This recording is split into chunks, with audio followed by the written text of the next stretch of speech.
নমস্কার, welcome to বেটজেট screen. আমি অন্বেষ চলে এসেছি আর একটা ভিডিও নিয়ে। এই ভিডিওর টপিক কী হবে আপনারা তো জানেন। গতকাল যেহেতু ইস্ট বেঙ্গলের ম্যাচ ছিল, আজকে অবধারিত বেটজেট স্ক্রিনের তরফ থেকে তো একটা ভিডিও বা লাইভ শো আসা উচিতই ছিল। আমরা আজকে একটা ভিডিও আনছি, খুব শীঘ্রই আশা করি আপনাদের সাথে লাইভ শো তো আবার দেখা হবে। তাই ভিডিওর মাধ্যমে ছোট করে একটা জিস্ট গতকালের ম্যাচের যেমন থাকবে, তাছাড়াও আপনারা থাম্বনেলে দেখতে পাচ্ছেন টপ সিক্সে আশা জিয়ে রাখলো ইস্ট বেঙ্গল বলে একটা হেডিং করেছি। অর্থাৎ টপ সিক্সে কতটা এখনও সম্ভাবনা পড়ে রয়েছে এবং সেটা কতটা আমাদের পক্ষে যাওয়া পসিবল এবং কত পয়েন্ট অবধি কাট অফ যেতে পারে টপ সিক্সের, সেই সম্পর্কেও কিন্তু যাকে বলে ম্যাজিক পয়েন্ট, সেই সেই কাট অফটাও সম্পর্কেও একটা ছোটোখাটো একটা ধারণা দেওয়ার চেষ্টা করব আপনাদের। এবং একটা সম্পূর্ণ একটা কম্প্যাক্ট ভিডিও হবে এবং নেক্সট 22 তারিখ আমাদের জামশেদপুরের এগেনস্টে ম্যাচ আছে, সেই সম্পর্কেও কথা বলবো এবং টিমের আপডেট সমস্ত কিছুই থাকবে এই ভিডিওতে। এবং ভিডিও শুরু করার আগে তাই সবাইকে উদ্দেশ্যে বলে রাখি, প্রতিদিন যেরকম বলি যে যারা যারা এখনও চ্যানেলটা সাবস্ক্রাইব করেননি প্লিজ চ্যানেলটা সাবস্ক্রাইব করে দেবেন, আর পাশে বেল আইকনটা অবশ্যই প্রেস করে রাখবেন। তাহলে যখন যেরকম ভিডিও বা লাইভে আমরা আসবো তখন সঙ্গে সঙ্গে আপনাদের ফোনে কিন্তু নোটিফিকেশান পৌঁছে যাবে, ফলে আপনারা কিন্তু আমাদের সাথে সঙ্গে সঙ্গে কানেক্টেড থাকতে পারবেন। তাই এই ভিডিওটা বড় করবো না বেশি, একটা জিস্ট একটা আলোচনা করার চেষ্টা করব। প্রথমেই গতকালের ম্যাচ সম্পর্কে আসি। গতকাল ম্যাচ আমাদের হায়দ্রাবাদের সাথে ছিল অ্যাওয়ে ম্যাচ এবং এটা আমাদের 14 নম্বর ম্যাচ হলো। সেখানে স্কোর আমরা কিন্তু হায়দ্রাবাদকে 1-0 গোলে হারিয়ে দিয়েছি। এবং যদিও সোশ্যাল মিডিয়া জুড়ে প্রচুর সমর্থক কালকে খেলা নিয়ে একদমই খুশি নয় এবং খুশি না হওয়ারই কথা, কারণ ইস্টবেঙ্গলকে যে ব্র্যান্ড অফ ফুটবলের জন্য ইস্টবেঙ্গল পরিচিত সেই ব্র্যান্ড অফ ফুটবল তো খেলতে পারেনি। অত্যন্ত শোচনীয় ফুটবল ছিল এবং তার কারণ যথেষ্ট রয়েছে, সেই সম্পর্কেও আলোচনা করব। সবার আগে বলে নিই যে কালকে ম্যাচের পর আমাদের লিগ টেবিলে অবস্থানটা কোথায় দাঁড়ালো। কালকে আমরা 14 নম্বর ম্যাচ খেললাম। 14 নম্বর ম্যাচের পর কিন্তু আমরা লিগ টেবিলে 8 নম্বর স্থানে অবস্থান করছি, যার মধ্যে কিন্তু আমাদের পয়েন্ট হচ্ছে 15 পয়েন্ট এবং +2 গোল ডিফারেন্স। এটা কিন্তু খেয়াল করবেন, আমাদের গোল ডিফারেন্সটা কিন্তু পজিটিভে রয়েছে এবং +2। এই 14টা ম্যাচের মধ্যে আমরা মাত্র 3টে এখনো অব্দি জয় পেয়েছি, 6টা ম্যাচ ড্র করেছি এবং 5টা হারা রয়েছে। নেক্সট ম্যাচ আমাদের জামশেদপুরের সাথে। জামশেদপুর কিন্তু এখন অলরেডি 16টা ম্যাচ খেলে ফেলেছে, অর্থাৎ আমাদের থেকে এখনই 2টো ম্যাচ বেশি খেলে ফেলেছে এবং 16 ম্যাচ খেলে 17 পয়েন্ট, মানে আমাদের থেকে 2 পয়েন্ট জাস্ট এগিয়ে আছে। এবং ওদেরও কিন্তু গোল ডিফারেন্স সেম +2। এবং আমাদের পরে যারা অবস্থান করছে অর্থাৎ চেন্নাই এফসি 9 নম্বরে আছে, তারাও কিন্তু আমাদের সেম সংখ্যক ম্যাচ খেলে, মানে 14 ম্যাচ খেলেই 15 পয়েন্ট তাদেরও, কিন্তু তাদের গোল ডিফারেন্সটা আমাদের থেকে অনেকটাই পিছিয়ে আছে। বলা যায় চেন্নাই এফসি কিন্তু আমাদের ঘাড়ে নিঃশ্বাস ফেলছে, এইরকম একটা স্থানে কিন্তু চেন্নাই আছে। তবে কালকের ম্যাচে আসি, তারপর টপ সিক্সের আলোচনায় ঢুকছি। কালকের ম্যাচ সম্পর্কে পজিটিভ দিক খুব কমই ছিল, সেই পজিটিভ দিকগুলো আগে বলে নিই। পজিটিভ দিক হচ্ছে আমরা কিন্তু এই সিজনে 6 ক্লিন শিট রাখলাম। আমরা আগে 5টা ক্লিন শিট ছিল এবং সেকেন্ড ফেজ শুরু হওয়ার পর থেকে, মানে এই সুপার কাপের পর থেকে যে সেকেন্ড ফেজটা শুরু হলো লিগে, তারপর থেকে কিন্তু আমরা ক্লিন শিট একটাও রাখতে পারছিলাম না, যেটা কিন্তু আমরা জানুয়ারিতে যে সুপার কাপ ইন্টারন্যাশনাল ব্রেক শুরু হওয়ার আগে অবধি কিন্তু ম্যাচটাও আমরা কিন্তু ক্লিন শিট রেখেছিলাম এগেনস্ট উড়িষ্যা। তারপর থেকে আমাদের ক্লিন শিট হচ্ছিল না কোনো কারণে। সেই ক্লিন শিটটা কিন্তু বহু কাঙ্ক্ষিত ক্লিন শিট এসছে, যার ফলে কিন্তু আমাদের ডিফেন্সের একটা মোরাল বুস্ট আপ হবে এবং গোটা টিমের একটা বুস্ট আপ হবে এবং এই জয় কিন্তু একটা টিমের আত্মবিশ্বাস বাড়াবে। টানা 6 ম্যাচ আমাদের জয় ছিল না, সেই জয় আমরা ফিরে এসেছি আবার জয়ের রাস্তায়। নেক্সট ম্যাচটাও কিন্তু খুব ইম্পর্টেন্ট এবং যেহেতু টপ সিক্সের লড়াই এখন অনেকগুলো দল রয়েছে এবং খুব ভালো মতোই রয়েছে, সবকটা দলই, তাদের প্রত্যেকেরই কাছেই সমান সুযোগ রয়েছে টপ সিক্সে ওঠার। তাই কিন্তু গতকালের ম্যাচটা কিন্তু আমাদের মানে ডু অর ডাই টাইপের ছিল। হায়দ্রাবাদ ম্যাচ আমাদের জিততেই হতো, তাই এই জেতার ফলে কিন্তু একটা টিমের একটা ওভারঅল কনফিডেন্স বুস্ট আপ হবে। যদিও আমাদের কার্ড সমস্যার জন্য গতকাল ম্যাচে আমরা লালচুংডুঙ্গাকে ডিফেন্সে এবং আক্রমণভাবে কিন্তু আমরা নাওরেম মহেশ সিংকে খুব মিস করেছি বলা যায়।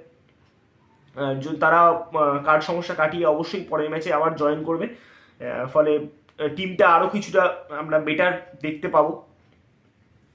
আর যেটা পজিটিভ দিক সেটা হচ্ছে ভিক্টর ভাস্কেস কিন্তু কালকে 90 মিনিট খেলেছেন, যেটা কিন্তু একটা টিমের পক্ষে পজিটিভ দিক।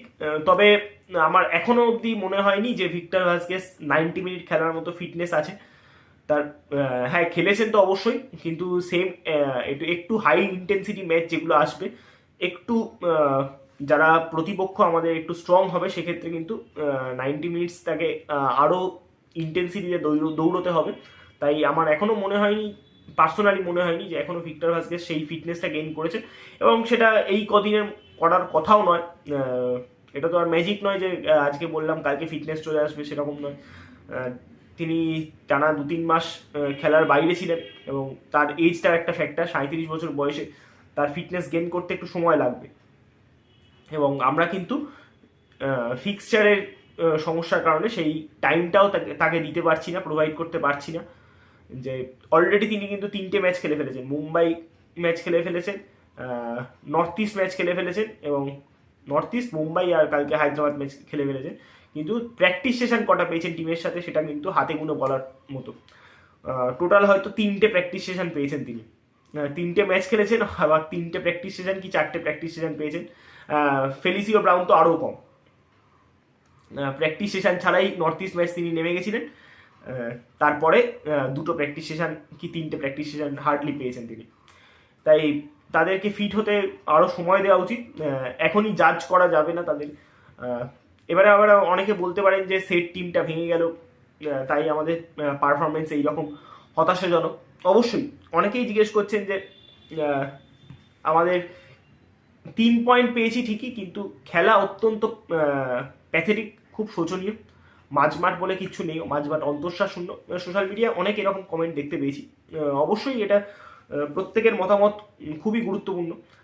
তারাও খেলা দেখেন, তারাও খেলা বোঝেন, সবাই এখানে তাদের মতামত অবশ্যই রাখতে পারেন। তবে আমি আরেকটা পজিটিভ দিক, যেটা খারাপ দিনে 3 পয়েন্ট আসাটা কিন্তু একটা পজিটিভ দিক।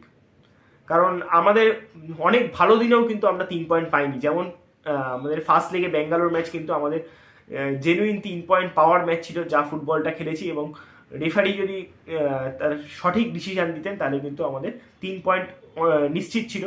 এছাড়াও উড়িষ্যা ম্যাচ আমরা কিন্তু খুব ভালো ব্র্যান্ড অফ ফুটবল খেলেছি, এবং সেখানেও কিন্তু আমরা রেফারির জন্য বঞ্চিত হয়েছি। অনেকগুলো দুটো ক্ষেত্রে, অন্তত দুটো ক্ষেত্রে আমরা পেনাল্টি থেকে বঞ্চিত হয়েছি সেই ম্যাচে। তাই ভালো ফুটবল খেলেও যদি আমার 3 পয়েন্ট না আসে, আমার খারাপ দিনে যদি 3 পয়েন্ট আসে, সেটা কিন্তু একটা ফ্যাক্টর। অবশ্যই এই টপ 6-এর লড়াইয়ে একটা অন্যতম ফ্যাক্টর হতে চলেছে এই পয়েন্টটা, এবং মহামূল্যবান 3 পয়েন্ট আমি বলবো। কালকে কিন্তু ইস্টবেঙ্গলের সাথে ভাগ্য ছিল, অবশ্যই সেটা স্বীকার করতে আমার অসুবিধে নেই। এবারে কেন শোচনীয় ফুটবল, কেন এই রকম হঠাৎ টিমটার এরকম হয়ে গেল? কারণ 20 দিন আগেই তারা মানে 28-29 তারিখেই, জানুয়ারি মাসে 28-29 তারিখেই আমরা 28 তারিখেই আমরা সুপার কাপ চ্যাম্পিয়ন হয়েছি। তাহলে সুপার কাপ চ্যাম্পিয়নের পর কেন এই টিমের এই দশা হলো? তার বেশ কিছু কারণ রয়েছে, তার মধ্যে 1 নম্বর কারণ, সুপার কাপে 6টা বিদেশি অ্যালাউ ছিল, এখানে 4টে বিদেশি। ফলে আমাদের কিন্তু ইন্ডিয়ান স্কোয়াড ডেপথ অতটা নেই যতটা থাকা দরকার।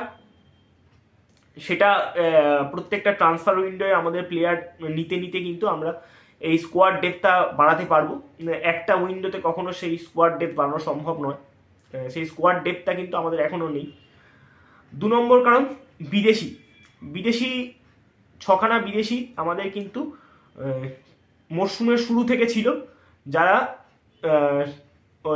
ডুরান্ডের সময় থেকে খেলে আসছে, এবং জানুয়ারিতে গিয়ে একটা সেট জায়গায় চলে গেছিল, এবং সেট হয়ে যাওয়া বিদেশি 2জন পরিবর্তন হয়ে যাওয়া, এবং তাদের জায়গায় যে রিপ্লেসমেন্টটা এসছে তাদের ফিট না থাকা কিন্তু আমাদের আইএসএল-এ পারফরমেন্সে গ্রাফ পড়ে যাওয়ার অন্যতম কারণ আপনারা যদি দেখেন, সুপার কাপ শুরুর আগেও আইএসএল-এ কিন্তু আমরা লাস্ট 2টো অত্যন্ত টাফ ম্যাচ খেলেছিলাম, উড়িষ্যা এবং মুম্বাই ম্যাচ, এবং দুটোই আমরা খুব ভালো ব্র্যান্ড অফ ফুটবল খেলেছিলাম, এবং মুম্বাইয়ের মতো শক্তিশালী টিমকে কিন্তু আমরা আটকে দিয়েছিলাম।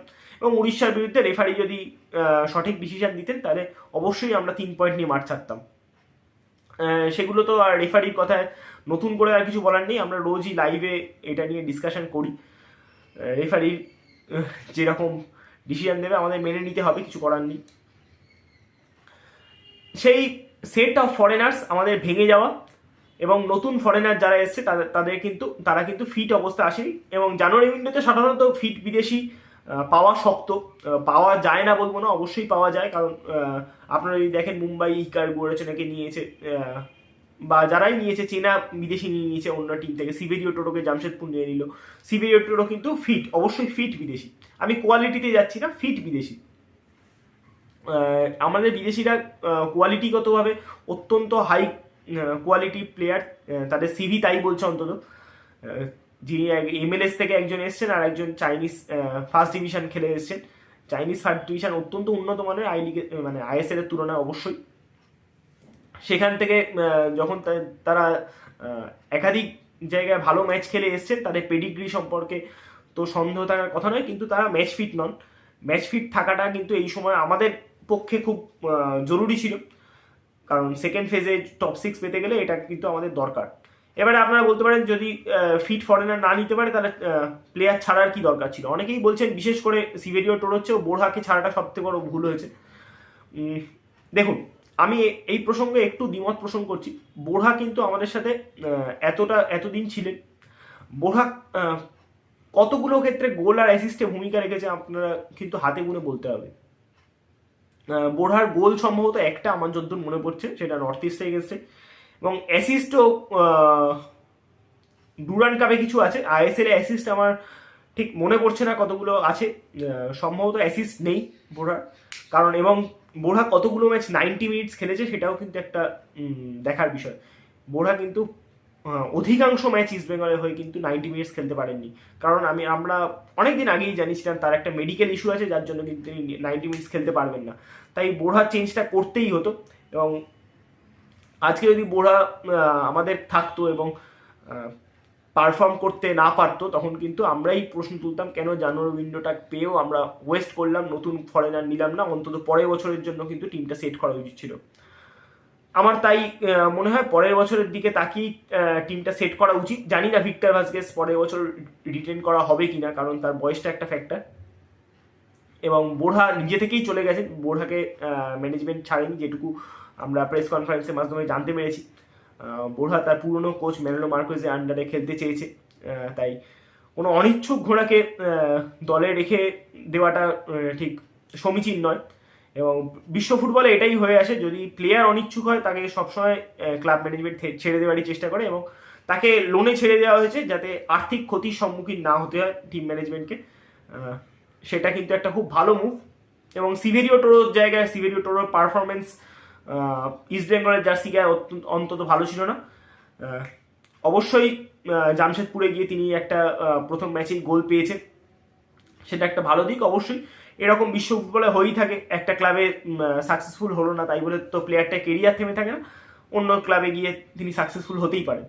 এবং আমার বিশ্বাস যে ফেলিসিও ব্রাউন কিন্তু সিভি ওয়াইজ কিন্তু অনেক বেটার ফুটবলার, এবং আশা করি ফিটনেস যদি তিনি গেইন করেন এবং ঠিকঠাক সাপ্লাই যদি পান, তাহলে কিন্তু সিভেরিও টোটোর অভাব আমাদের খুব একটা বোধ করতে হবে না। এবং তিনি যদি একবার তার ফিটনেসটা পেয়ে যান, তাহলে আমার মনে হয় পরবর্তী মরশুমে তাকে রিটেন করা যেতে পারে, তার বয়সটাও খুব বেশি নয় যেহেতু। বোরহাকে নিয়ে তো কথাবার্তা অনেক উঠছেই, এখনও অনেক সমর্থক চান বোরহাকে পরের বছর আবার ফিরিয়ে আনা হোক, কারণ নতুন বিদেশিদের পারফরমেন্স অনেকেরই মন মতো হয়নি, কারণ তারা কিন্তু ফিট নয়। আবারও বলছি, তাদের কিন্তু একটু সময় লাগবে ফিট হতে। নেক্সট, এবারে যেটা কথায় আসছি সেটা হচ্ছে আমাদের পারফরমেন্স ল্যাক করার আরেকটা কারণ হচ্ছে ইনজুরি আর কার্ড প্রবলেম। যদি দেখেন আমাদের ইনজুরিটা কিন্তু খুব ফ্যাক্টর হয়ে গেল, কারণ মাঝ মাঠে আমাদের কিন্তু নেতৃত্ব দেওয়ার মতো লোক কিন্তু যারা ছিলেন তারা ইনজুরির কারণে চলে গেছেন, যেমন সাউল ক্রেসপো। এতদিনে আপনারা বুঝতে পারছেন টিমে সাউল ক্রেসপোর গুরুত্বটা কতটা ছিল। সাউল ক্রেসপো থাকা না থাকা আকাশ পাতাল তফাৎ করে দিচ্ছে, এবং সাউল ক্রেসপোর ব্যাকআপ যে প্লেয়ারটা আমাদের মাঝ মাঠে অনবদ্য পারফর্ম করেছে ডার্বিতেও, এমনকি রিসেন্ট যে ডার্বিতে সাউল ক্রেসপো উঠে যাওয়ার পর পার্দো কিন্তু অসামান্য পারফরমেন্স করেছে। সেই পারদরও সিজন আউট হয়ে যাওয়া, এটা কিন্তু টিমের ক্ষেত্রে অত্যন্ত ব্যাকফায়ার করেছে।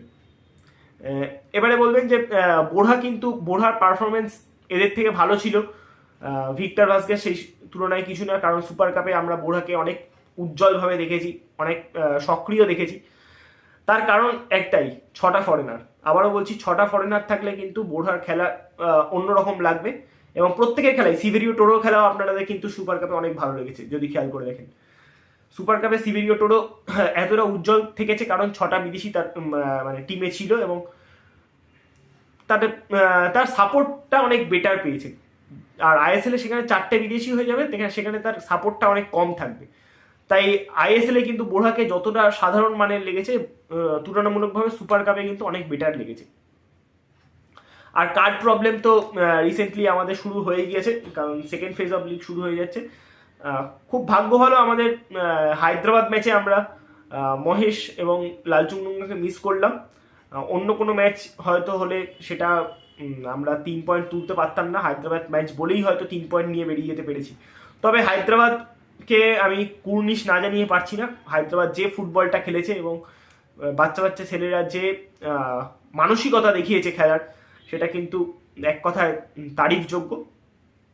বিশেষ করে কিছু নাম যদি করতেই হয়, কালকে অ্যালেক্স সাজি বলে প্লেয়ারটি ডিফেন্সে লাস্টে রেড কার্ড পেলেও কিন্তু তার গোটা ম্যাচ জুড়ে তার কিন্তু অসাধারণ দাপট ছিল।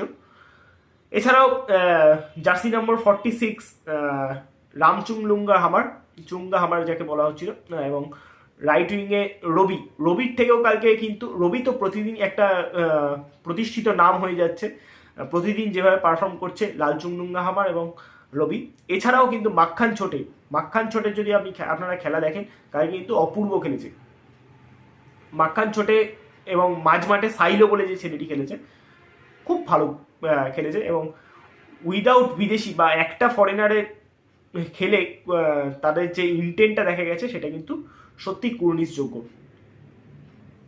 এবারে আসি, হায়দ্রাবাদ ম্যাচ নিয়ে তো অনেক কথা বললাম অলরেডি, এবং আশা করি পরের ম্যাচে আমাদের কার্ড সমস্যা কাটিয়ে দুজন প্লেয়ার ফিরে আসছে, মহেশ এবং নুঙ্গা, তাতে কিন্তু টিমের সলিডিটি আরও বাড়বে। এবং একটা আপডেট দেবো, সেটা হচ্ছে আপনারা যতক্ষণে ভিডিওটা পাবেন ততক্ষণে হয়তো অনেক জায়গায় বেরিয়ে যেতে পারে, আপনারা অনেকে এই খবরটা পেয়ে যেতে পারেন। সেটা হচ্ছে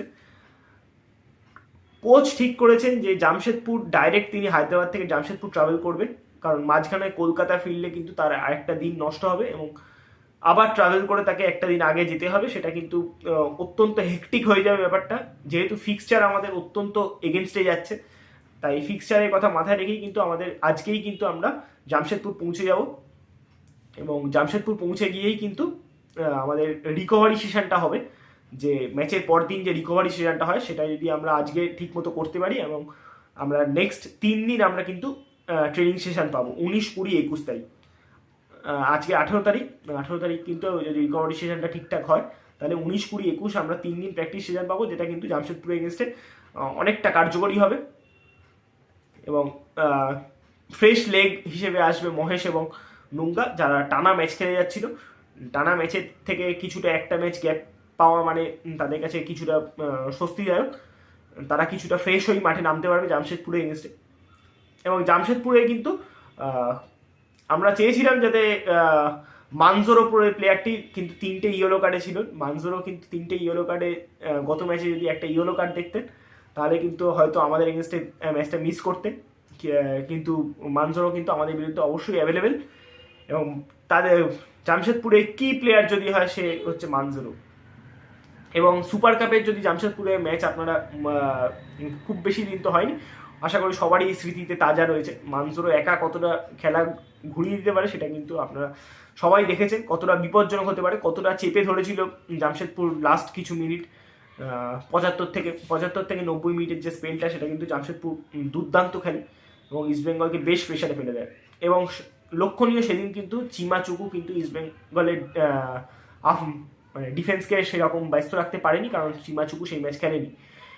এই ম্যাচে কিন্তু চিমাচুকু থাকবে, ফলে বাড়তি সতর্ক অবশ্যই থাকতে হবে ইস্টবেঙ্গল ডিফেন্সকে, এবং চেষ্টা করতে হবে ক্লিনশিট নিয়ে মাঠ ছাড়ার। এবং ক্লিনশিট যদি ডিফেন্স রাখতে পারে, আশা করছি আমাদের গোল পেতে খুব একটা সমস্যা হবে না, কারণ আমরাও পরের দিনও আবার 4টে বিদেশি নিয়ে মাঠে শুরু করব। এবং আলেসান্দ্রা প্যান্টিচ, যিনি ভিসা পেয়ে গেছেন অলরেডি, এবং আগামী 2-1 দিনের মধ্যেই তিনি তারও সোজা জামশেদপুর যাওয়ার কথা, এবং কবে জামশেদপুর তিনি পৌঁছচ্ছেন আশা করি আমাদের ফেসবুক বা ইউটিউব কমিউনিটি পোস্টের মাধ্যমে আপনারা জেনে যাবেন। আমরা তৎক্ষণাৎ জানিয়ে দেবো যদি অ্যাকিউরেট টাইমটা আমরা জানতে পারি। এছাড়াও সাউল ক্রেসপোর কিন্তু আমরা বলেছিলাম 17 বা 18 তারিখ ফিরতে পারে, 16 বা 17 তারিখ ফিরতে পারে, কিন্তু সেই আপডেটটা এতক্ষণে আপনারা পেয়ে গেছেন। সাউল ক্রেসপো কিন্তু আরও ফিরতে 2-1 দিন দেরি হবে। 19 বা 20 তারিখ কিন্তু মানে আগামীকাল বা পরশু তিনি কিন্তু ফিরতে পারেন ইন্ডিয়ায়, এবং যদি ফেরেন আমার যতদূর মনে হচ্ছে তিনি কলকাতাতেই ফিরবেন এবং চেন্নাই ম্যাচের জন্যই তিনি প্রস্তুতি শুরু করবেন। এবং সাউল ক্রেসপো যদি ফিরে আসে তাহলে কিন্তু আমাদের বিদেশি শক্তি অনেকটাই বাড়বে এবং মাঝমাঠ অনেকটা কম্প্যাক্ট দেখাবে, যেটা আপনারা সবাই বলছিলেন মাঝমাঠ কিন্তু অন্তঃশ্বাস শূন্য হয়ে পড়েছে। অবশ্যই মাঝমাঠ অন্তঃশ্বাস শূন্য, কারণ বিদেশিরাই কিন্তু ভারতীয় ফুটবলে তফাৎ করে দেয়। সেই বিদেশি যদি অ্যাভেলেবেল না থাকে এবং নতুন সেট অফ ফরেনার থাকে, এবং টিম সেট করতে কিন্তু আমাদের এখন নতুন করে আমাদের মাঝমাঠ সাজাতে হয়েছে। তাই কিন্তু টিমের মাঝমাঠ বলে কালকে কিছুই ছিল না। সাউল ক্রেসপো ফিরলে সেটা কিন্তু আমাদের বাড়তি অ্যাডভান্টেজ। এবারে আসি আমাদের টপ 6-এর কথায়। টপ 6-এর কথায় যদি বলতে হয়, দেখুন প্রথম 5টা টিম বাদ দিয়ে এবং হায়দ্রাবাদ বাদ দিয়ে বাকি সবাই টপ 6-এর লড়াইয়ে ভীষণভাবে রয়েছে। হ্যাঁ, সব থেকে অ্যাডভান্টেজ পজিশনে অবশ্যই যদি বলতে হয় ইস্টবেঙ্গল রয়েছে, কারণ সব থেকে কম ম্যাচ ইস্টবেঙ্গল খেলেছে। সেক্ষেত্রে কিন্তু ইস্টবেঙ্গল এই অ্যাডভান্টেজটা কাজে লাগাতে পারে। এবং আরেকটা অ্যাডভান্টেজ যেটা আছে, দুটো দলের এখনো অবধি যারা টপ 6-এর লড়াই আছে তাদের মধ্যে দুটো দলে কিন্তু পজিটিভ গোল ডিফারেন্স আছে। একজন হচ্ছে জামশেদপুর আর একজন হচ্ছে ইস্টবেঙ্গল, কিন্তু জামশেদপুরের থেকে কিন্তু ইস্টবেঙ্গল দুটো ম্যাচ কম খেলেছে। এটা আরও বড় অ্যাডভান্টেজ ইস্টবেঙ্গলের জন্য। নেক্সট আমাদের এই মাসের এখনো 3টে খেলা বাকি আছে। এই মাসটা অত্যন্ত হেক্টিক আমাদের বলেইছিলাম। নেক্সট 7 দিনে মানে 22 থেকে 29 তারিখের মধ্যে আমাদের কিন্তু 3টে ম্যাচ খেলতে হবে। 7 দিনে 3টে match, not a matter of joke. Obviously প্লেয়াররা মানুষ, সেটা আপনারা মাথায় রাখতে হবে। আপনাদের সবাইকেই মাথায় রাখতে হবে। যদি এফএসডিএল বা এআইএফএফ এই বিষয়টা একটু মাথায় রাখতো তাহলে প্লেয়ারদের এই জার্নির মধ্যে দিয়ে হয়তো যেতে হতো না। প্লাস এর মধ্যে কিন্তু ট্রাভেল রয়েছে, 7 দিনে 3টে ম্যাচ সাথে ট্রাভেল। একটা হচ্ছে 22 তারিখে জামশেদপুর ম্যাচ, সেখানে ট্রাভেল করতে হচ্ছে। সেখান থেকে আমাদের হোম ম্যাচ কলকাতায় এগেনস্ট চেন্নাই। থার্ড ম্যাচ 29 তারিখ এগেনস্ট উড়িষ্যা এফসি, সেটা ম্যাচ উড়িষ্যার মাটিতে। অত্যন্ত হেক্টিক শিডিউল। এবং আমাদের জন্য আরেকটাও কনসার্নিং দিক হচ্ছে হিজাজি মাহের কিন্তু অলরেডি 3টে ইয়েলো কার্ডে আছেন। একটা ইয়েলো কার্ড হলে কিন্তু নেক্সট ম্যাচ সাসপেন্ড হয়ে যাবেন। এবং আমাদের কাছে প্রত্যেকটা ম্যাচ কিন্তু এখন ইকুয়ালি ইম্পর্টেন্ট। এবং কার্লোস কোয়াদ্রাদোর যদি আপনারা প্রেস কনফারেন্স শুনে থাকেন, তিনি বারবার বলছেন আমাদের প্রত্যেকটা ম্যাচ ফাইনাল ধরে খেলতে হবে। প্রত্যেকটা ম্যাচ থেকে আমাদের পয়েন্ট আর্ন করতে হবে টপ 6-এর লড়াইয়ে টিকে থাকতে গেলে। সেক্ষেত্রে আমাদের এখন একটাই চাওয়া, সেটা হচ্ছে আমাদের ওপরে মানে টপ যে 5টা টিম আছে, টপ 5টা টিমই কন্টিনিউয়াস জিততে থাকুক, তাহলেই কিন্তু আমাদের চান্সেস আরও বাড়বে। যত নিচের দিকের টিম বা টপ 6-এর লড়াই যে টিমগুলো হারবে তত আমাদের চান্সেস বাড়বে। এবং তার জন্য কিন্তু টপ 5টা টিমকে ক্রমাগত জিতে দিতে হবে। মানে এটা অনেকটাই টাফ বিষয়, এবং এর সাথে কিন্তু আমাদেরও ম্যাচ জিততে হবে, এটা মাথায় রাখতে হবে। টপ 5টা টিম জিতে যাচ্ছে এবং আমরা হেরে যাচ্ছি, তাতে কিন্তু কোনো লাভ হবে না, আমাদেরও কিন্তু সাথে সাথে জিততে হবে। যাই হোক, আমার হিসেব অনুযায়ী কাট অফ একটা পয়েন্ট বলবো বলেছিলাম, যেটুকু আমার ধারণা টপ 5টা টিম যারা বর্তমানে আছে তারা অলরেডি কোয়ালিফাই করে যাবে এবং 6 স্পটের জন্য লড়াই হবে। এবং 6 স্পটটা কাট অফ যেতে পারে 26 থেকে 28 পয়েন্টের মধ্যে, আমার যতটুকু হিসেব বলছে, ক্যালকুলেশন বলছে। আমি ভুল হতে পারি, অবশ্যই খেলার কথা আগে থেকে কিছু বলা যায় না। তাও বর্তমান যা খেলার গতি প্রকৃতি চলছে, 26 থেকে 28 পয়েন্টে কিন্তু কাট অফ যেতে পারে 6 স্পটে। এবং তার জন্য কিন্তু আমাদের অলরেডি আমরা 15 পয়েন্টে দাঁড়িয়ে আছি, এখনও আমাদের 12 পয়েন্ট অ্যাটলিস্ট লাগবেই, অ্যাটলিস্ট 12 পয়েন্ট আমাদের দরকার। তা এই একটা মোটামুটি একটা সাজেস্টিভ মানে ক্রিস্প একটা ভিডিও দিলাম। আশা করি ভিডিওটা আপনাদের ভালো লেগেছে। যদি ভালো লাগে তাহলে অবশ্যই লাইক করে দেবেন, কমেন্ট করবেন এবং কমেন্ট করে জানাবেন আপনাদের মতামত। অবশ্যই আপনাদের সাথে খুব শীঘ্রই আবারও লাইভে দেখা হবে, তখন আপনাদের সাথে সরাসরি যোগাযোগ থাকবে। আপনারাও লাইভে এসে আপনাদের মতামত জানাবেন তখন। এছাড়া আরও যদি কোনো আপডেট থাকে তখন তো আপনারা জানতেই পারবেন আমাদের ফেসবুক ইউটিউব পেজের মাধ্যমে। তার জন্য ফেসবুক পেজটা অবশ্যই ফলো করে রাখবেন এবং ইউটিউব কমিউনিটি পোস্টেও চোখ রাখবেন। আর যদি খুব ইম্পর্ট্যান্ট আপডেট হয় তখন তো ভিডিও নিয়ে চলে আসবই। তাহলে এখনকার মতো আসি, টাটা। জয় ইস্ট বেঙ্গল। আবার 22 তারিখের ম্যাচে পর দেখা হবে আশা করি। টাটা।